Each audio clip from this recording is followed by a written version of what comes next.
Mm. Bon, alors le problème il vient d'ici, du pressostat des fumées. Je vais vous expliquer comment ça marche. Donc ici on a la vanne jaune de gaz là, La vanne jaune de gaz, oui, je la qui vois. est là. Ouais. Ouais, il y a le bloc gaz qui est là. Ouais. Le gaz il passe là. Après ici là, hop au fond, on a le tube de gaz et les rampes de gaz. Là. Ouais. On voit bien le gaz. Là c'est le foyer. Donc après là ici on a un ventilo pour extraire vers l'extérieur. Donc on ne met pas de bassine sur le chapeau du toit parce que voilà. Donc les gaz brûlés là ça réchauffe l'eau chaude là, le serpentin. Là il y a une petite fuite déjà.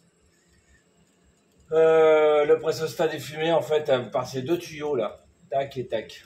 Ouais. Il va mesurer qu'il y a bien une dépression, que ça va bien dans ce sens-là. Et s'il y a un refoulement, hop, ici, il y a une petite membrane qui va se coller, faire un contact et va couper le gaz. Quand cette membrane, elle commence à être foutue ou pleine de merdasse, parce que ici, c'est quand même, elle est vieille, Ouais. et ben cette membrane, et puis elle a déjà été changée, à mon avis, ce pressostat des fumées, et ben ça se colle mal, ça se déchire la membrane à l'intérieur, et puis et donc ça coupe le gaz, parce que lui, il croit que le gaz va dans le mauvais sens, c'est-à-dire dans le sens où ça rentre dans la maison. Or, lui, donc le pressostat des fumées, par celui-là et celui-là, il va bien mesurer que la dépression est dans ce sens-là. Voilà. C'est le b.a.-ba du chauffagiste de connaître le fonctionnement du pressostat des fumées. C'est là d'où vient votre panne. Voilà. Il suffit, même pour la faire repartir, quand elle se coupe, c'est là le ventilo il tourne. Vous débranchez ce tuyau là, le premier qui est là. Hop, vous le débranchez, vous soufflez dedans, vous aspirez, vous éteignez la chaudière, hop, Hop. et elle repart. Enfin bon. Il faut souffler dans le premier tuyau. Donc faut changer cette pièce-là, c'est le pressostat des fumées. D'accord.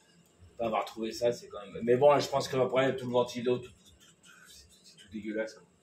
Alors moi, ce que je vous conseille donc, c'est donc de virer cette vieille chaudière, de mettre une chaudière plutôt frisquet et une chaudière qui fait que du chauffage et ou des radiateurs électriques, hein. Mais d'avoir surtout un chauffe-eau électrique parce que ça va vous diminuer de 60% votre consommation de gaz, votre consommation d'énergie. Ça va augmenter votre consommation d'électricité. Mais par contre, elle va arrêter de se déclencher tout le temps pour faire de l'eau chaude. Voilà. Il y a un chauffe-eau électrique finalement à l'année. En plus, si vous le positionnez là, ça fait comme un office de radiateur. Et ça va aussi vous chauffer la pièce parce que des déperditions thermiques, elles vont être profitables pour la pièce. D'accord. Si vous, au lieu d'être posté dans le garage, eh ben, on le met là et tout le monde en profite. D'accord. Voilà, merci.